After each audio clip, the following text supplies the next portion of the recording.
From straight bananas to human rights, Europe's governed us over many things over the years, but for all its controversies, being in the EU has opened up many possibilities. If the Tories win the next election, they'll give you the chance to vote on our future involvement in the EU. Hence the music today. Should we stay in, should we get out, or renegotiate? In other words, shake it all about. You might like to think of it as a sort of hokey-cokey referendum in a way. So what has Europe done for us in the BBC Radio Stoke area since we've been part of it? And would we be better off in or out? Nikki Sinclaire is an MEP for the West Midlands, including Staffordshire. She represents the We Demand a Referendum Now party, which probably gives you some idea of where she stands on it. Gary Titley is a former Labour MEP for the North West, including Cheshire, and was leader of the Labour group in the European Parliament. Good morning to you both. Thanks for coming on. Nikki Sinclaire, you must imagine your prayers have been answered this morning, don't you? Well, yes, it's after long years of campaigning, but I'm a bit cautious because Prime Ministers have promised us referendums before. Let's remember Tony Blair promised us a referendum after a general election, which never ever materialised. So I'm a bit cautious. And what troubles me, and something that you just said about renegotiation, we've been told, and as David Cameron's been told by President Schulz of the European Parliament, and I think the people who watched Newsnight last night, Guy Verhofstadt, renegotiation is not possible. In order to get any renegotiation in Europe, you have to have unanimity among all 27 nation states, and that simply isn't practical to give back Britain powers. Gary Titley, your party has said, well, it's never said there would be a referendum in recent years at least, and seems, generally speaking, to be quite pro-Europe, at least not rocking the boat and saying we'd like to come out. Well, we believe that European Union membership has been positive for Britain. It's led to, in particular, to huge investment in the UK from companies from outside, because we're inside the single market. And like most people in the business world, we fear that all this talk of Cameron's, which is largely hot air, because as Nikki said, you can't actually negotiate without 27 other countries agreeing to it. Can we withdraw without 27 other countries agreeing to it? Well, you can certainly withdraw. There's provision now in the treaties to withdraw if you want to, but fine. But what Cameron is saying, we will negotiate some sort of perfect system for the UK, ignoring the fact 27 other people have to agree. I remember the last time this was discussed, a Tory lord beautifully expressed it, saying it's a bit like walking into McDonald's and asking for lobster thermidor.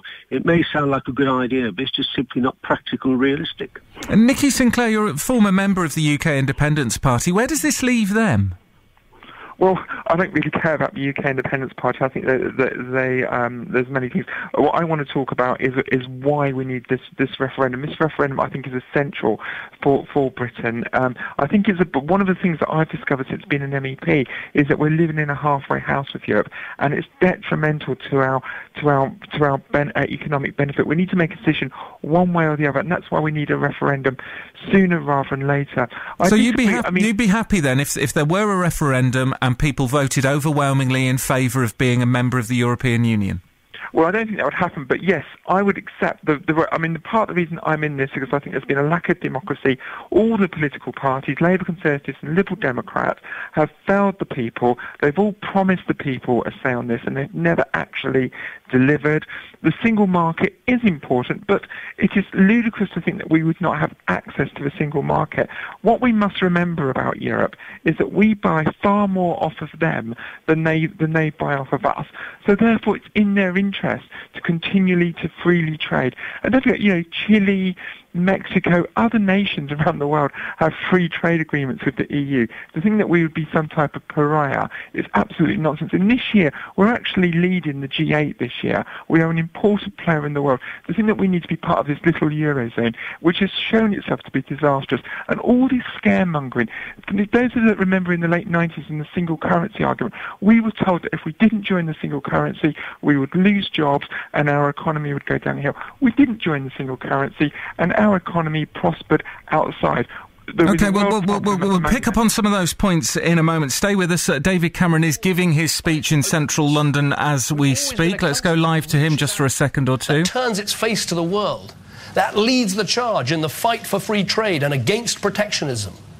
This is Britain today, as it's always been. Independent, yes, but open too. I never want us to pull up the drawbridge and retreat from the world.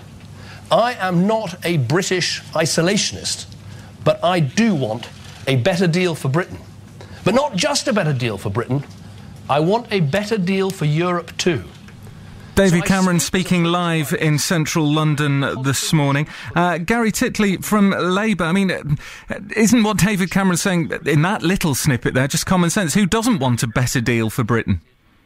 Well, exactly. I mean, and in fact, the way you get the better deal for Britain is by being inside the European Union, influencing the decisions. Remember, if you're on the outside, other people make decisions which you have no influence on.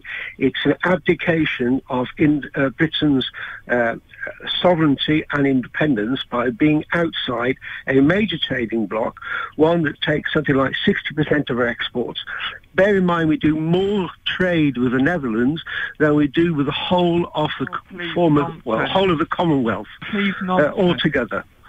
This is. Nikki, I don't remember interrupting you. Will you just be quiet when I'm talking? Well, please, but when you please accurate figures. The reason you are famously a very rude person. Will you please be quiet and listen to me? I don't. Sorry, when you're giving figures out to the public, which are absolutely wrong. No wonder you're an ex-MEP. Can I? Those are the figures which the British government is telling. The reason why the Netherlands figure is so high is because it's the port of Rotterdam, and all the exports around the world go into Rotterdam, and that's why the Netherlands figure is I'm going to be rude now and interrupt both of you. Please, look, we can't all speak over each other here. Isn't this part of the problem with Britain and the European whole system?